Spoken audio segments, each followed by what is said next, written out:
우리는 지난 시간에 흑제 복사에 대해서 알아보았습니다. 오늘은 수소 원자 스펙트럼에 대해서 알아보도록 하겠습니다. 수소 방정관으로부터 나온 빛을 프리즘으로 분산시켜 보면은 선 스펙트럼이 나오는 것을 알 수가 있습니다. 처음에는 선 스펙트럼 사이의 간격이 넓다가 점점 줄어들어서 어떤 극한값에 이르는 것을 볼 수가 있습니다. 그 극한값을 우리는 시리즈 리밋이라고 부릅니다. 발머라고 하는 수학자가 이 숫자만 가지고서 수열을 만들었습니다. 이 실험 결과를 잘 설명해 주는 수열인데요. 이 수열에서 A는 바로 앞에서 얘기했던 시리즈 리밋에 해당하고 M에다가 3, 4, 5를 대입하면 순차적으로 수소 원자 스펙트럼의 픽이 나오게 됩니다. M에다 3을 대입해 주게 되면은 656.3나노미터가 나오고 4를 대입하면 486.1나노미터, 5를 대입하면 그 다음 무한대를 대입하게 되면은 364.7이 나오고 그것이 이제 A 상수에 해당합니다. 그리고 이제 이 수식을 잠깐 바꿔볼 텐데요. 이거를 역수를 취해 보면은 람다분의 1이 이제 다음과 같이 표현될 겁니다. 정대를 해서 가로를 묶어 놓고 그 다음에 앞에다가 4를 빼주게 되면 이제 이런 식으로 얻게 됩니다. 여기서 이 2 대신에 n으로 집어넣고요. 이 식을 일반화 시켰습니다. 그러니까 n에다 1을 대입하면은 이 식하고 이 식은 수학적으로 동일한 식이 되겠죠. n에다 1을 대입하면 당연히 이제 발머 시리즈가 나오고요. 근데 이뿐만 아니고 1을 대입하게 되면은 자외선 대역에서 나오는 리만 시리즈의 픽이 설명이 되고 3을 대입하면은 적외선 대역에서 나오는 파센 시리즈의 식이 나오게 됩니다. 이 식을 뭐라고 부르냐면 이제 리드버그 포뮬라라고 부릅니다. 그래서 한 가지 알아두면 좋을 게 이 람다분의 1이라는 물리량을 처음으로 사용한 사람이 이제 리드버그입니다. 보통 파동 그러면 우리가 주파수 파장만 가지고 얘기를 하는데 이때부터 람다분의 1이라는 단위가 매우 분광학에서 매우 주요하게 쓰이고 기호로는 U에다 헷 표시를 하고요. 이름은 뭐라고 부르냐면은 이제 웨이브 넘버라고 부릅니다. 웨이브 넘버는 파장분의 역수이기 때문에 단위는 길이의 역수가 나옵니다. 주로 이제 미터의 마이너스 1승보다는 센티미터의 마이너스 1승을 많이 씁니다. 자, 근데 이 식이 중요한 점은 뭐냐면은 이 식은 주장하는 바가 뭐냐면은 수소 원자에서 나오는 스펙트럼이 두 항의 차이로 나온다는 것입니다. 이것이 굉장히 중요한 직관을 주게 됩니다. 수소 원자 스펙트럼이 두 항의 차이로 나온다. 이것을 이용해서 보호가 자기의 그 식에 대한 확신을 가지게 되었다고 합니다. 그럼 이제 보호는 어떻게 그 앞에서 얘기했던 실험식을 구했는지 살펴보도록 하겠습니다. 일단 보호가 가정한 것은 단전자 원자입니다. 가운데 핵은 플러스 G를 갖고 있고 전자가 하나 돌아다니는 단전자 원자를 가정하고 있습니다. 첫 번째 가정은 고전역학과는 다르게 보호는 이무의 궤도를 돌 수 없고 특정한 조건을 만족하는 궤도만 돌 수 있다. 그 궤도를 이제 스테이셔너리 스테이트라고 부르는데요. 그럼 도대체 그 특정한 조건이 뭐냐? 가운동량 양자 조건이라고 부릅니다. 전자가 핵 주위를 돌게 되면은 가운동량이라는 걸 정의할 수가 있는데요. 물리책에 찾아보면 그것은 전자의 질량 곱하기 V 곱하기 R로 정의가 됩니다. 이건 고전역학입니다. 근데 고전역학에 의하면은 이 가운동량은 임의의 값을 가질 수 있는데 보호는 뭐라고 가정했냐면 그것이 아무 숫자나 가능한 것이 아니고 H바의 정수매만 가능하다. 이것은 이제 가운동량 양자 조건이라고 부릅니다. 그래서 H바는 H를 2파이로 나눠준 것을 우리가 이제 H바라고 하고 자주 쓰이는 물리량 중에 하나입니다. 근데 또 가정은 뭐냐면은 고전역학에 의하면 전자가 어떤 궤도를 돌게 되면은 그것이 일종의 가속도를 가진 운동이거든요. 전자기하학에 의하면은 가속 운동을 하는 입자는 반드시 빛에너지를 방출하는 것을 알려져 있는데 보호는 그렇지 않다라고 주장을 했습니다. 이거는 설명할 수 없는 가정이죠. 고전역학적으로는 그냥 가정일 뿐입니다. 이유는 모르지만 그렇게 해야만 수소 원자 스펙트럼을 설명할 수 있기 때문에 이런 가정을 하게 됩니다. 그럼 빛은 언제 방출되냐? 어떤 한 스테이셔너리 스테이트에서 다른 한 스테이셔너리 스테이트로 전이할 때 이때 빛이 나오는 거지 궤도를 돌 때 나오는 것이 아니라는 거죠. 이니셜 스테이트에서 파이널 스테이트로 전이하는 중간에 빛이 나온다라고 주장을 하게 된 겁니다. 그리고 그때 나오는 빛의 주파수는 어떻게 구하느냐? 아인슈타인의 식을 사용을 해서 두 상태 에너지 차이가 h누랑 같다. 이렇게 해서 류를 구할 수 있다고 주장을 하게 된 겁니다. 근데 여기서 차이가 나오잖아요. 그래서 앞에서 얘기했지. 그 리드버그 식이 두 항의 차이로 나온다라는 걸 주장을 했잖아요. 그래서 그 식이 굉장히 중요한 역할을 하게 되었습니다. 그래서 이제 실질적으로 앞에서 얘기했던 세 가지 과정을 이용해서 어떻게 리드버그 식을 유도했는지를 살펴보도록 하겠습니다. 자, 전자가 돌고 있으면은 전자가 가지고 있는 토탈 에너지는 키네틱 에너지에다가 포텐셜 에너지를 더한 값이 되겠죠. 그 다음에 이게 고전역학을 사용해서 이게 구심력이 되고요. 원심력이 됩니다. 원심력하고 구심력은 같아야 한다는 거죠. 이 식에서 R을 하나 상쇄주게 되면 우리가 이제 다음과 같은 이제 식을 얻게 됩니다. 여기서 이 식을 다시 한번 살펴볼 텐데요. 여기 MEV 제곱이랑 여기 MEV 제곱이랑 같잖아요. 그래서 얘를 여기다가 대입을 하면 무슨 보도록 할게요. 그대로 대입을 했죠. 그럼 이제 빨간색 부분은 키네틱 에너지고요. 파란색 부분은 포텐셜 에너지입니다. 그럼 이 식에서 이게 키네틱 에너지, 이게 포텐셜 에너지인데 키네틱 에너지와 포텐셜 에너지의 관계식을 얻을 수가 있습니다. 키네틱 에너지도 2배를 해주면은 포텐셜 에너지에다가 마이너스 곱한 거랑 같다는 걸 알 수가 있습니다. 우리가 예전에 배웠던 비리얼 테오렘이 우리 수소 원자에 잘 적용되는 것을 알 수가 있습니다. 앞으로 다시 돌아가 가지고서 여기에서 요 식을 이제 정리해 보려고 합니다. 이 뒷부분이 같거든요. 그래서 이용해 보면 우리가 이제 파란색의 식을 얻게 되고 나머지는 다 상수고요. 이제 R만 구하면 됩니다. R만 구해서 대입해 주게 되면 우리는 이제 수소 원자의 에너지 준위를 구할 수 있게 됩니다. 그래서 R을 구하는 과정입니다. 그래서 아까 보고가 했던 주요한 과정, 가분 능량이 H바의 정습에 해당한다는 것을 이용을 해서 V를 구할 수가 있습니다. 그래서 이 V를 여기다 이제 대입을 해주려고 해요. 대입을 해주게 되면 이런 식을 이제 얻게 됩니다. 그러면 여기에는 이제 R의 제곱에 대한 항이 R에 나오기 때문에 이게 상쇄가 되거든요. 그래서 이 식을 R에 대해서 이제 적을 수가 있습니다. 그래서 이 식을 R에 대해서 정리해 주게 되면은 이제 이런 빨간식의 식이 나오게 될 겁니다. 그래서 이 식을 뭐 외울 필요는 없고요. 중요한 점은 이제 이 식을 한번 정리해요. 이 식에서 G분의 N제곱을 따로 뽑아낼 거예요. 그리고 나머지 까만색 부분은 이제 전부 다 보면은 뭐 파이, 엡실론 제로, H바, ME, E 다 전부 알려진 숫자거든요. 같이 써줄 수가 있습니다. 이 파란색 부분을 뭉뚱그려서 A0라고 부를 겁니다. 그래서 수소 원자의 반지름은 A0에다가 G분의 N제곱으로 표현된다는 거죠. 이 A0를 부르냐면은 우리가 이제 보호 라디우스라고 부르고 이 알려진 상수를 여기다 대입해주게 되면은 그 값을 계산할 수가 있거든요. 계산해 보면은 0.5이고 1775옹스트럼이 나옵니다. 그러니까 수소 원자의 궤도 반지름은 A0에다가 G분의 N제곱을 곱해줘야 한다는 거죠. 여기 N이 들어간 이유는 뭐냐면은 양자수 N에 따라서 반지름이 달라진다는 겁니다. 그래서 이제 이렇게 구한 R을 갖다가 여기다 집어넣어주면 우리가 원하고자 하는 에너지식을 얻게 됩니다. 그래서 앞에서 구했던 이 R을 여기다가 이제 집어넣어주고 구해주면 이렇게 됩니다. 그래서 이제 이 식을 정리해주면 다음과 같은 이제 파란식이 얻어지게 됩니다. 한번 자세히 보면요. 이 분자 부분을 보면은 G가 2번 나오니까 G의 제곱, ME가 1번 나오고 2제곱이 2번 나오니까 2의 4성, 그러니까 분자가 해결이 됐죠. 분모에서는 N제곱 H바 제곱을 따로 뽑아냈습니다. 그 나머지 부분 8파 입실론 제로, 4파 입실론 제로를 합쳐주게 되면은 32파의 제곱에 엡실론 제로 제곱 이렇게 나오게 되겠죠. 그래서 이 식도 아까 마찬가지로 저는 이제 H바 대신에 H를 2파이로 나눠준 값으로 바꿔줬으면서 H바의 제곱 대신에 H제곱분의 4파의 제곱으로 써주고 정리한 게 이제 이 다음 식입니다. 그래서 그 4파의 제곱, 32파의 제곱 약분해주면은 8이 나오고 까만색 부분은 이제 동일하게 됩니다. 그래서 이제 이게 우리가 구하고자 하는 에너지식이 되겠습니다. 나머지 것들은 다 상수죠. 이것들은 숫자죠.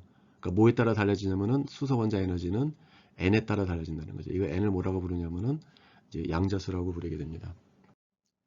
이 식도 마찬가지로 반지름과 마찬가지로 n제곱, g제곱을 따로 바깥으로 뽑아내고 나머지 상수들을 이제 앞으로 뽑아냈어요. 이걸 갖다가 우리가 뭐라고 부르냐면은 이제 리드버그 상수라고 부릅니다. 이 리드버그 상수값은 다 알려진 상수로 계산해 줄 수가 있겠죠. 구해보면은 요거를 구해보면은 먼저 단위에 대해서 생각을 해보면은 좌변이 에너지거든요.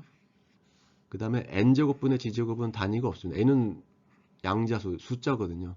g도 핵의 원자 번호거든요. 그러니까 숫자예요. 얘는 숫자이기 때문에 파란색의 단위는 뭐가 되게 되냐면은 에너지 단위가 나와야 됩니다. 그래서 얘를 알려진 상수로 에너지를 계산해 보면은 일렉트론 볼트 단위로 계산해 보면 이게 13.6 일렉트론 볼트가 나옵니다. 리드버그 상수가 13.6 일렉트론 볼트라는 거죠. 근데 13.6 일렉트론 볼트는 여러분들 잘 알다시피 수소 원자 이온 에너지랑 같습니다.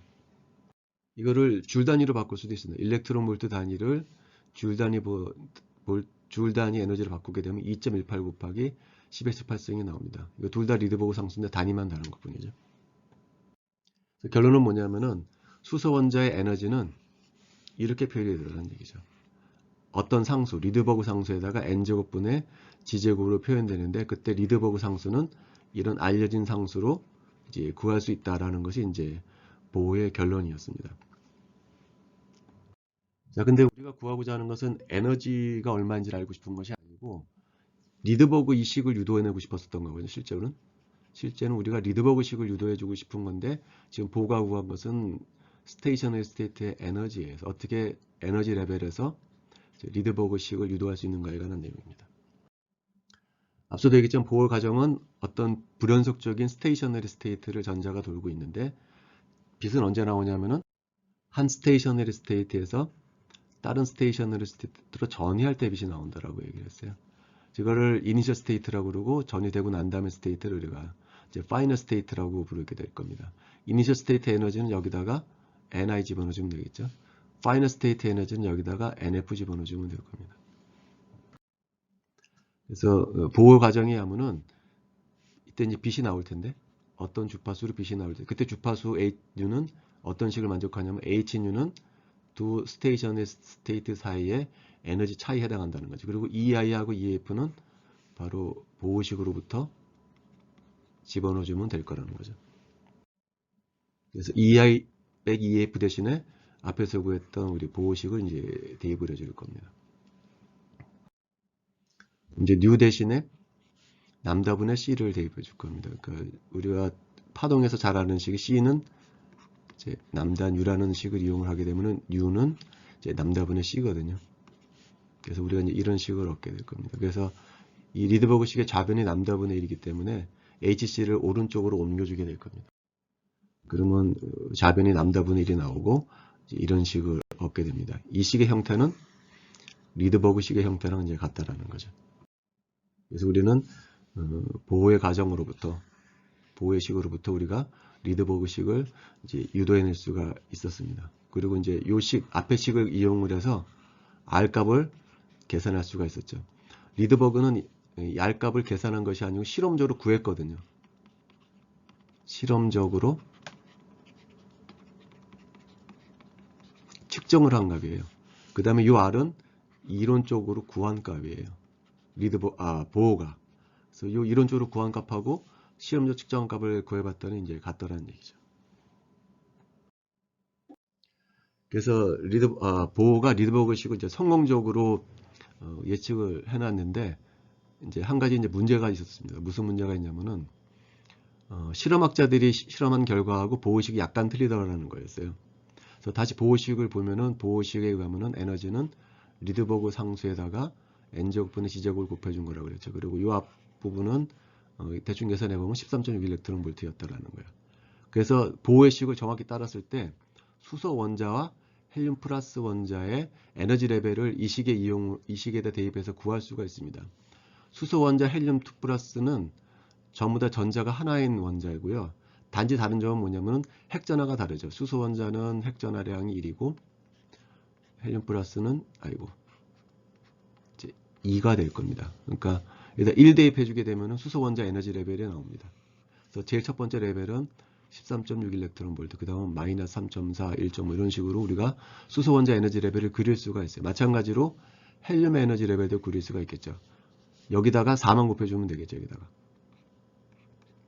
왜 그러냐면은 헬륨은 이게 G가 2가 되니까 이게 4가 되거든요. 그래서 여기다 4배 곱해주면 얘가 나오고요. 4배 곱해주면 여기가 돼요. 그래서 이걸 그려준 게 녹색 부분이 해당하는 것이 이제 헬륨 플러스의 에너지 레벨이었어요. 보호 이론에 의하면. 그런다면 이제 실험을 해보는 거죠. 두 번째 레벨에서 첫 번째 레벨로 떨어지는 요 놈의 주파수하고 헬륨 플러스에서 수소에서 얻어지는 요 주파수를 비교해봐요. 얘하고 얘를 비교해보면은 정확히 몇 대 몇이 나와야 되냐면 1대 4가 나와야 되겠죠. 왜냐면은 이 앞부분은 똑같고 헬륨이나 헬륨 플러스나 수소나 똑같고 뒷부분에 요 G만 다르거든요. G만 다르기 때문에 그 주파수의 비율은 핵전하량의 제곱의 비례, 그러니까 1대 4가 나올 거라는 거죠. 이론에 의하면. 그래서 실험하는 사람들이 실험을 해봤더니 아니더라는 거예요. 1대 4가 아니고 16이 붙어 있다라는 거예요. 16. 이 뒷부분이 왜 틀리냐라고 이제 실험학자들이 이제 질문을 제기한 거예요. 이게 작은 숫자처럼 보이지만 분광학자들한테는 상당히 큰 숫자거든요. 무시할 수 없는 숫자이기 때문에 이것에 대한 이제 설명을 해야 했어요. 그래서 보호 자신의 이론을 한번 자세히 살펴봤어요. 보호 이론에 의하면은 이 핵이 있고 전자가 핵 주위를 돈다라는 거죠. 근데 전자는 어딜 도냐면은 핵 중심을 돌고 있다라는 거예요. 그러면은 그리고 가정했던 것은 뭐냐면 이 원자의 가구 능량은 M 곱하기 V 곱하기 I. 그래서 M은 뭐냐면은 전자의 질량이죠. 왜냐하면 전자가 돌고 있기 때문에 핵은 가만히 있고 전자가 돌고 있기 때문에 이 원자의 운동량은 전자로부터 나오는데 그것의 질량은 M이기 때문에 MEVR이 NH바다라는 가정을 이용을 했어요. 그래서 구의 부분은 수소 원자식이 뭐 이런 식으로 나오더라는 얘기죠. 근데 가만히 생각해 보니까 이게 틀렸다라는 거예요. 뭐가 틀렸냐면은 전자가 핵 주위를 도는 것이 아니고 이 핵과 전자 사이에 어딘가 무게중심이 있을 거라는 거죠. 그 무게중심 주위를 도는 거지 핵 주위를 도는 것은 아니라는 거죠.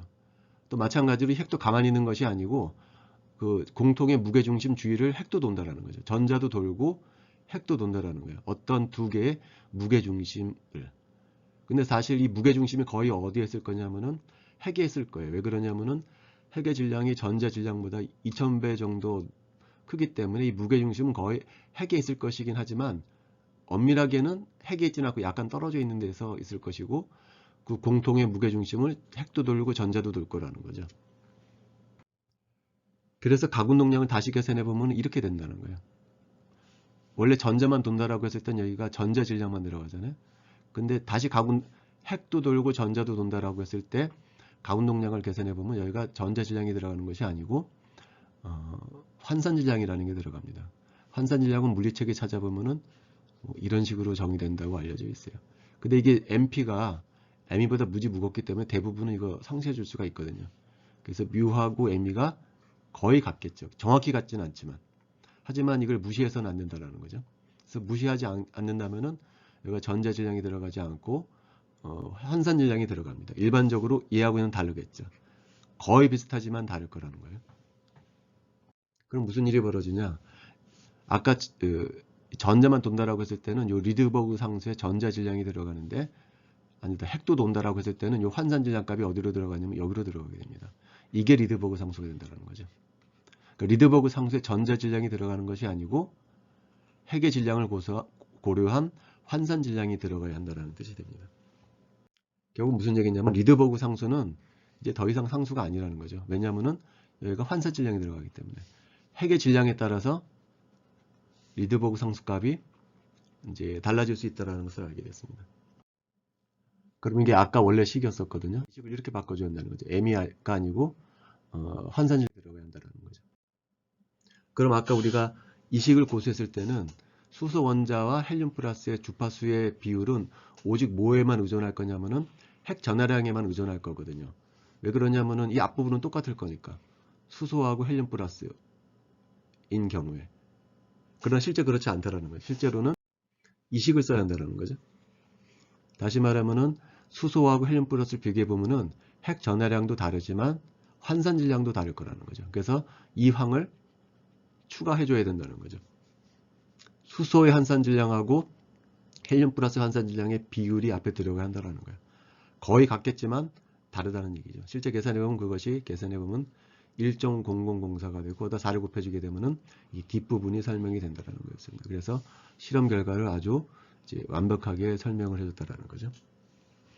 근데 이 과정을 주의 깊게 살펴본 사람이 있습니다. 그게 누구냐면은 우레이라는 사람입니다. 우레이는 무슨 연구를 하고 있었냐면은 수소도 동위원소가 있을 거다라는 생각을 하고 수소의 동위원소인 듀테리움을 찾고 있었어요. 근데 이게 있는지 없는지를 지금 어떻게 실험적으로 증명해야 될지를 갖고 고민하고 있던 차에 지금 얘기를 봤다는 거죠.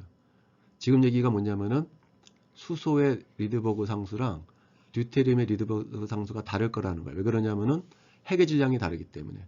수소의 핵의 질량하고 중성자가 들어있는 듀테리움의 핵의 질량이 다를 것이기 때문에 수소의 리드버그 상수값하고 듀테리움의 리드버그 상수값이 다를 것이기 때문에 스펙트럼에 나타날 거라는 생각을 하게 됐어요.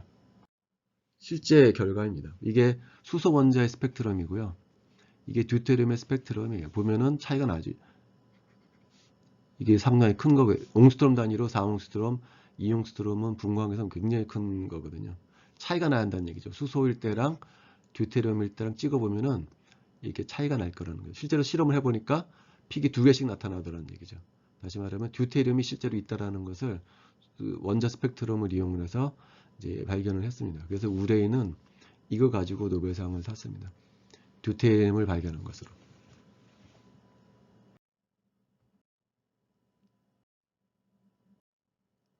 수소 원자 스펙트럼 이제 보헤 과정을 이용해서 구했고요. 그 다음 이제 보게 될 것은 광전 효과입니다. 광전 효과라는 효과 자체는 굉장히 단순하고 고전역학적으로 설명해 줄 수가 있습니다. 전자가 메탈에 속박이 되어 있는데 이것이 어떤 에너지를 갖고 속박이 되어 있다는 거죠. 그래서 이놈을 메탈에서 떼어내기 위해서는 바깥에서 에너지를 공급해 줘야 합니다. 그 에너지를 누가 공급하냐면은 빛이 공급한다라는 거죠. 그래서 빛을 쏴주게 되면은 전자가 튀어나가다는 거죠. 그걸 갖다가 뭐라고 부르냐면은 광전 효과 혹은 포토일렉트릭 이펙트라고 부릅니다. 근데 전자가 튀어나오는 것 자체는 고전역학적으로도 설명해 줄 수가 있는데 디테일한 분석에서 이해가 안 가는 부분이 나타났다는 거죠. 첫 번째는 뭐냐면은 아까도 얘기했지만 전자를 띄어나기 위해서는 전자에다가 에너지를 공급해 줘야 되거든요. 그 에너지를 이제 빛이 공급해 주게 되는데 고전 역학자들에 의하면 빛은 파동이거든요. 그래서 이런 파형을 그릴 수가 있습니다. 그리고 고전 전자기하게 하면은 빛의 에너지는 뭐에 비례하냐면은 이 진폭 있잖아요. 진폭의 제곱에 비례하는 것으로 알려져 있었어요. 주파수가 아니고 파동의 에너지는 진폭의 제곱. 그러니까 진폭이랑 에너지가 상관이 있다라는 거죠. 그렇기 때문에 만약에 어떤 빛을 쏴줬는데 전자가 튀어나오지 않는다? 그러면은 이거 진폭을 늘려주면 된다는 거죠. 이런 식으로. 빛을 쏘아줬는데 전자가 안 튀어나오면은 이게 빛 에너지가 충분하지 않기 때문이기 때문에 그 빛 에너지를 증가시켜 주면 된다. 빛 에너지를 어떻게 증가시켜 주게 되냐면은 이 진폭을 늘려주면 된다는 거죠. 그러니까 더 센 빛을 쏴주게 되면은 전자가 튀어나갈 거라는 것이 그 예상이었어요. 근데 그렇지 않더라는 거죠. 아무리 센 빛을 쏘아주더라도 전자가 안 튀어나가더라는 얘기죠. 전자가 튀어나가냐 안 튀어나가냐 결정하는 것은 뭐냐면은 진폭이 아니고 뭐냐면 주파수더라는 얘기예요. 주파수를 바꿔줘야만 전자가 튀어나오더라는 얘기죠. 어떤 스레시홀드 주파수가 있어가지고 임계 주파수가 있어가지고요. 그 주파수보다 작은 빛을 쏘아줄 때는 아무리 강한 빛을 쏘아주더라도 전자가 튀어나오지 않더라는 얘기죠. 이게 왜 주파수랑 상관이 있느냐 이거를 설명을 못하고 있었습니다. 첫 번째고요. 두 번째는 이제 전자가 튀어나간다고 했을 때 전자가 어떤 키네틱 에너지를 갖고 나갈 것이라는 거죠. 그리고 그 키네틱 에너지도 뭐에 비례할 거냐면은 진폭이랑 상관있을 거라는 거죠. 고전 역학자에 의하면. 왜냐하면은 전자를 떼어내는데 필요한 에너지가 100이었었다. 근데 빛 에너지가 200이었었다. 그러면 전자가 튀어나갈 때 키네틱 에너지는 얼마가 될 거냐면은 이제 100이 될 거라는 거죠. 외부에서 200이라는 에너지를 공급해 주면은 그 중에 100은 전자를 띄어내는 데 쓰고 나머지 100은 전자의 키네틱 에너지를 갖고 나갈 것이라는 거죠. 그럼 이 키네틱 에너지는 뭐랑 상관이 있을 거냐면은 바깥에서 공급해 준 빛 에너지랑 상관이 있을 텐데 그 빛 에너지는 뭐랑 상관이 있냐면은 인텐시티, 진폭이랑 상관이 있을 거라는 거죠. 그러니까 튀어나가는 전자의 키네틱 에너지는 쏘아준 빛의 세기 혹은 인텐시티랑 상관이 있어야 되는데 이것도 아니라는 얘기죠. 뭐랑 상관이 있냐면 키네틱 에너지는 아까랑 마찬가지로 주파수랑 상관이 있더라는 거예요. 이게 설명이 안 되더라는 얘기죠. 주파수하고 도대체 빛이 갖고 있는 에너지랑 무슨 상관이 있느냐에 대한 설명을 못하고 있었다는 거예요. 그 다음에 마지막 한 가지는요. 지연 시간이라는 게 있어요. 왜 그러냐면은 빛은 이렇게 파동이라고 그러면 이렇게 공간적으로 퍼져 있거든요. 예를 들어서 이 전체 빛의 에너지가 100이었었다. 그리고 여기가 예를 들어서 10초였었다. 그러면은 100줄이라고 하는 에너지를 공급해 주려면 10초 동안 빛을 쏘아줘야 한다는 얘기죠. 예를 들어서 내가 빛을 5초만 쏘아주게 되면은 50줄밖에 공급을 못 한다라는 얘기예요. 자, 그렇다면 예를 들어서 전자가 갖고 있는 바인딩 에너지, 그러니까 전자를 떼어내는데 필요한 에너지가 예를 들어서 100줄이었었다. 라고 하게 되면은 이 빛을 얼마큼 쏴줘야 되냐면은 10초 동안은 쏴줘야 한다는 얘기죠. 10초 동안. 그래야 그 누적된 에너지가 100줄이 돼서 전자가 튀어나가야 한다는 얘기죠. 그러니까 지연 시간이 반드시 있어야 될 텐데 실제로는 그렇지 않더라는 얘기죠. 전자가 튀어나갈 때는 아무리 작은 약한 빛을 쏘아준다고 하더라도 바로 튀어나가더라는 얘기죠. 즉시 방출되더라는 얘기죠. 지연 시간이 없이. 이거 설명이 안 되더라는 얘기죠. 근데 이걸 설명한 방법이 바로 이제 아인슈타인이 광량자설입니다. 아인슈타인이 주장한 바에 의하면은 빛의 에너지는 진폭이랑 상관이 있는 것이 아니고 주파수랑 상관이 있다는 거죠. 그래서 빛이 주파수인 위인 빛이 갖고 있는 에너지가 h뉴라는 거죠. 그렇게 h뉴라는 빛을 공급해 주게 되면은 그 중에 일부는 전자의 바인딩 에너지, 전자를 띄어내는 데 필요한 에너지로 쓰이게 되고 나머지가 바로 키네틱 에너지로 쓰이게 된다. 따라서 키네틱 에너지와 주파수를 플러스를 해보면 다시 말해 x축을 쏘아준 빛의 주파수라고 부르고 y축을 튀어나오는 전자의 키네틱 에너지라고 부르게 되면은 직선식을 얻게 될 거라는 거죠. 이때 기울기는 뭐냐면 바로 요 플랑크가 주장한 h랑 같을 것이라는 거죠. 요 주파수가 바로 임계 주파수에 해당한다. 임계 주파수보다 클 때만 전자가 튀어나오고 그보다 작을 때는 전자가 튀어나오지 않는다라는 광량자설을 주장하게 되었습니다. 이것은 앞서 얘기했듯이 지연 시간이 필요하다는 얘기입니다. 이게 빛의 에너지는 앰플리튜드에만 상관이 있다. 그 다음에 빛이 갖고 있는 에너지를 쏴주려면은 공급해 주려면 이만큼에 해당하는 지연 시간이 필요하다는 얘기입니다. 그래서 광량자설을 이용을 해서 이 실험 결과를 이제 잘 예측을 했습니다. 이 그래프는 아인슈타인이 예측을 한 거고요. 1905년에. 실제 실험은 거의 10년 뒤에 기름방울 실험한 밀리컨 있잖아요. 그 밀리컨이 실제 실험을 해봤습니다. 그랬더니 정말로 아인슈타인이 주장하는 바와 같이 이렇게 점으로 딱딱 떨어지더라는 얘기죠. 근데 재밌는 것은 뭐냐면은 밀리컨이 이 기름방울 실험을 한 이유는 아인슈타인의 주장이 맞다라고 생각을 해서 이 실험을 한 것이 아니고 잘못된 주장일 거라고 생각을 해서 실험을 했던 겁니다. 그래서 이렇게 나오지 않을 거다라고 예측을 하고 실험을 했더니 오히려 정말 너무나 정확한 직선식을 얻었다라는 거죠. 그래서 이제 밀리컨도 노벨상을 타고 물론 밀리컨은 기름방울 실험으로도 유명하지만 그 노벨상 업적 수상 설명을 보면은 기름방울뿐만이 아니고 요 광전효과 실험도 노벨상 업적 중에 하나 들어갑니다. 그 다음에 아인슈타인이 노벨상 탄 것은 우리는 상대성 이론이 가장 유명한 이론으로 생각을 하고 있지만 아인슈타인은 노벨상은 상대성 이론으로 탄 것이 아니고 요 광전효과로 타게 됐습니다. 재밌는 것은 이거 이제 광량자설이라고 부르죠. 아인슈타인이 광량자설을 주장했을 때 이 설을 믿었던 사람이 아무도 없었습니다. 거의 아무도 없었습니다. 왜냐면은 빛에 대한 연구가 좀 역사가 오래됐는데요. 빛의 연구가 17세기 초에 뉴턴이 있었고 하이언스가 있었어요. 근데 뉴턴은 빛이 입자라고 주장한 입자설을 출범했던 사람이고 하이언스는 파동이라고 생각했던 사람이었습니다.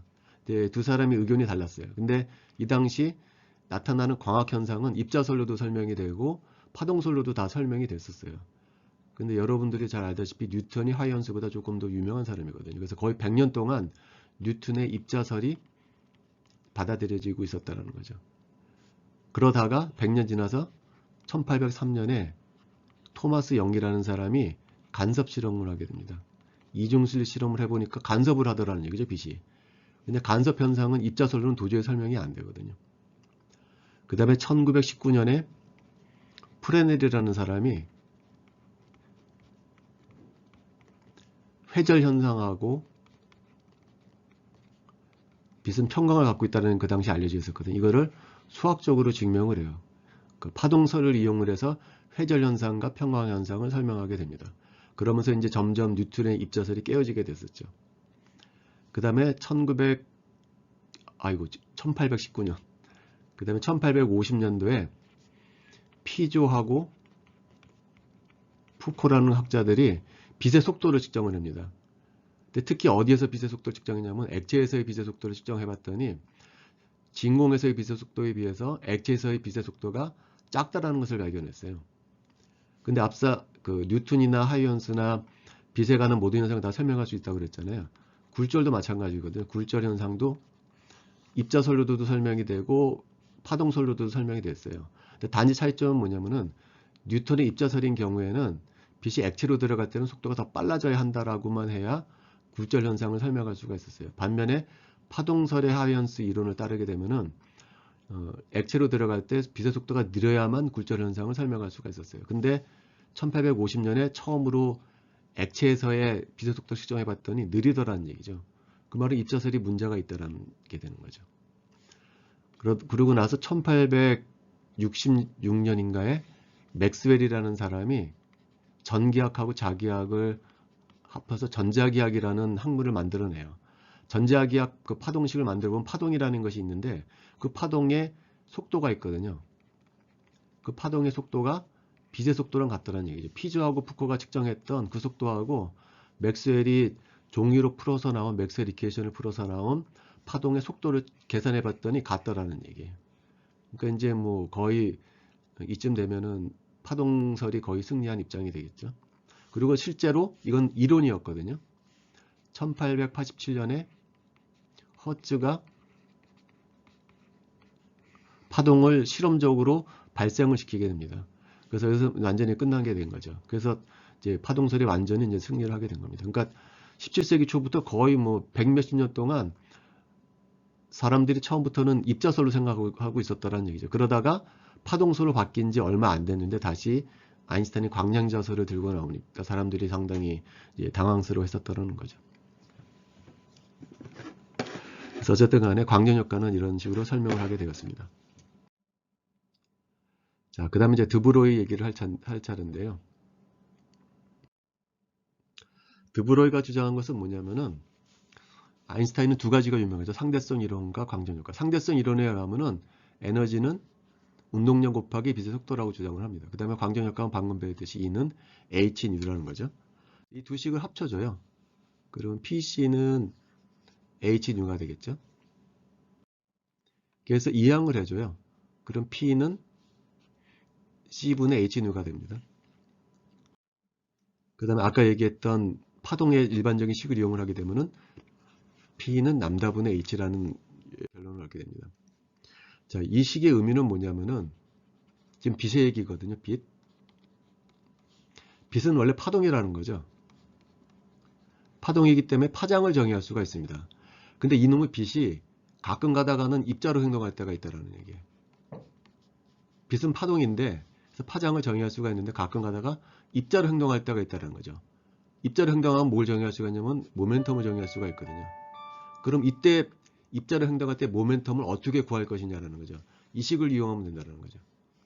파장이 알려져 있는 파동이 입자로 행동할 때 모멘텀을 어떻게 계산할 거냐? 람다분의 h로 계산한다는 것이 아인슈타인의 주장이었습니다. 이때 드브로이는 이제 반대의 생각을 한 겁니다. 이 식으로 바꿔버렸어요. 자, 왼쪽 식하고 오른쪽 식을 수학적인 관점에서 보면 아무런 의미가 없죠. 그냥 분모 분자를 바꿔버린 거기 때문에. 그러나 물리적인 의미는 다른 겁니다. 이 식의 의미는 뭐냐면은, 자, 이 식은 이제 시작이 전자예요. 전자는 입자라는 거죠. 따라서 모멘텀을 정의할 수가 있다라는 거예요. 근데 이 전자가 어쩌면은 파동처럼 행동할 수도 있다는 얘기죠. 그럼 파동이라고 하면 파장을 얘기해 줘야 되거든요. 이 파장을 어떻게 계산할 거냐는 거죠. P분의 H로 계산하면 된다는 얘기죠. 이 얘기하고 이 얘기는 전혀 다른 얘기야. 이거는 빛은 파동이라는 거예요. 근데 얘가 가끔 가다가 입자로서 행동할 때가 있을 때 그 입자의 모멘텀을 어떻게 구할 것이냐에 관한 식이고요. 이 식은 반대예요. 전자는 입자라는 거죠. 그래서 모멘텀을 가지고 있을 텐데 이 입자가 어쩌면 파동처럼 행동할 수도 있다는 거예요. 그때 파장을 어떻게 구할 거냐는 거죠. 이 식 갖고 구하겠다라는 거죠. 이것이 이제 드브로이의 물질파 이론을 아주 간단하게 설명한 겁니다. 그래서 여기서 이제 끝나지 않고 이 드브로이 릴레이션을 이용을 해서 보호의 가정을 설명하게 됩니다. 보호의 가정은 뭐냐면은 강운 능량이 있는데 강운 능량은 MVR이죠. 이것이 H바의 정수배에 해당한다는 거지. 근데 보호는 이게 왜 그렇게 해야 된다고 설명을 하지 않고 그냥 이래야 된다라고 그냥 주장을 해버린 거잖아요. 드브로이는 자기의 물질파 이론을 이용해서 얘를 설명하려고 드는 겁니다. 그 설명하는 과정입니다. 자, 전자가 반지름 R인 궤도를 돌고 있습니다. 그러면 원주의 길이가 2πr이 되겠죠. 근데 이게 전자인데 전자가 궤도를 도는데 전자가 입자로 도는 게 아니고 자기가 주장했던 것처럼 만약에 파동처럼 행동을 한다. 그래서 이렇게 파형을 그릴 수가 있을 거잖아요.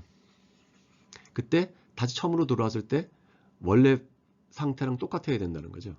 이게 파장처럼 행동한다 그러면 파장이 있을 텐데 딱 그게 파장의 정수배가 돼서 보강 간섭을 해야만 이 안에서 살아남을 수 있지. 약간만 페이즈가 어긋나게 되면은 이 파장은 무한히 돌 수가 있기 때문에 상쇄 간섭을 해서 없어질 거라는 거죠. 그래서 상쇄 간섭을 해서 없어지지 않기 위해서는 그 원의 둘레 길이하고 파장의 정수배가 정확히 같아야 하더라는 얘기죠. 만약에 전자가 파동처럼 행동을 한다라고 하면 그럼 이제 람다 대신에 뭐를 쓸 거냐면은 자기의 도로 릴레이션을 쓸 거라는 거죠. 그래서 P분의 H를 써주게 됩니다. 근데 P는 또 뭐냐면은 고전 역학에 의하면은 이제 MV라는 거죠. 그래서 우리는 요 식을 얻게 됩니다. 그래서 MV를 왼쪽으로 2파이를 오른쪽으로 옮겨주려고 합니다. 그래서 MV가 왼쪽으로 가고 2파이가 오른쪽으로 가게 되면 이게 바로 아까 보호가 만든 식이죠. 왼쪽이 앵귤러 모멘텀이고 이게 NH바 바로 보호의 과정을 자신의 물질파 이론을 이용을 해서 잘 설명을 했다라는 거예요. 근데 이거는 아직까지 썰이죠, 썰.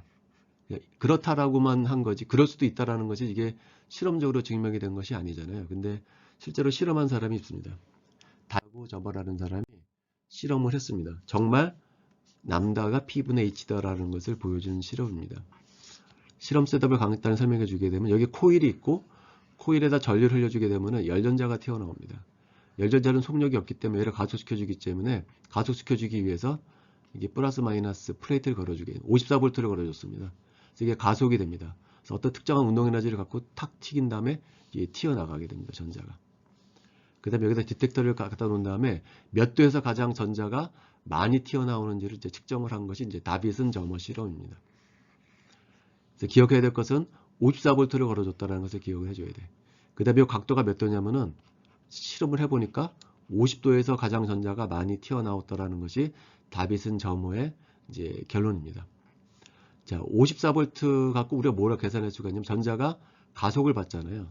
그러면 이때 가속되는 전자의 속도를 계산할 수가 있을 거고 속도를 알게 되면 뭘 할 수가 있냐면은 이제 모멘텀을 계산할 수 있을 거라는 거죠. 54V라는 그 값 가지고서 이 전자의 모멘텀을 계산해 줄 수가 있습니다. 그럼 그 모멘텀을 여기다 대입해 주게 되면은 드브로의 주장을 받아들였을 때 이 파장을 계산할 수가 있다라는 겁니다. 그래서 아까 그림에다 보다시피 50도에서 가장 큰 픽을 이뤘다라는 얘기죠. 자, 그럼 이제 어떻게 드브로이의 물질파 이론이 증명이 되는지 한번 보도록 하겠습니다. 이 실험에서는 그 전자가 파동처럼 행동해서 파장을 가지고 있을 때 이 파장을 구하는 두 가지 방법이 있습니다. 하나는 드보르 릴레이션을 이용해서 구하는 방법이고 하나는 인터피어런스를 이용해서 구하는 방법. 드보르의 방법은 이거겠죠. 람다는 P분의 H. P를 알면 되겠죠. 그래서 람다는 P분의 H고요. P는 어떻게 구하느냐? 이 전자가 54V 플레이트를 이동하면서 에너지를 얻게 되겠죠. 얻는 에너지량은 전자의 전하량 곱하기 전이 차가 되겠죠. 이 54V라고 얘기했었죠. 요 값은 뭐랑 같을 거냐면 이 에너지가 전부 뭐로 바뀔 거냐면은 키네틱 에너지로 바뀔 것이기 때문에 2n분의 P제곱이 됩니다. 그래서 이 식을 이용해서 우리가 모멘텀을 계산할 수가 있습니다. 뭐만 알면 볼티지만 알면 이게 몇 볼트냐면은 54V였었다는 거죠. 그래서 54V를 집어넣어주면은 운동량을 계산할 수가 있고 그 운동량을 드보르 릴레이션에 대입하게 되면은 파장을 구할 수가 있다라는 거죠. 그래서 이 식을 여기다 집어넣어주고 결론적으로 구해봤다는 얘기죠. 그래서 54V를 대입해서 구해봤더니 파장이 이렇게 나오더라는 얘기죠. 이게 첫 번째 방법입니다. 드보르 릴레이션을 이용해서 구한 파장. 두 번째 방법은 간섭 현상을 이용해서 구할 수가 있습니다. 여기 이제 니켈 원자들이 박혀 있다고 그랬잖아요. 니켈 원자들이 주기적으로 배열이 되어 있고 원자 사이 거리가 D라고 했을 때 첫 번째 빛, 두 번째 빛 나왔을 때 두 빛이 보강 간섭을 하는 조건을 구할 수가 있습니다. 그럼 이것이 두 빛의 경로차가 되고요. 이 각도가 파이라고 그러고 경로가 D라고 그러면 경로차가 D 곱하기 사인 P가 됩니다. 그것이 보강 간섭할 조건이니까 람다의 정수배가 될 거라는 얘기죠. 그러면은 원자 사이 거리 D하고 보강 간섭을 하는 각도 P를 구하게 되면 우리가 이제 람다를 계산할 수 있다는 거죠.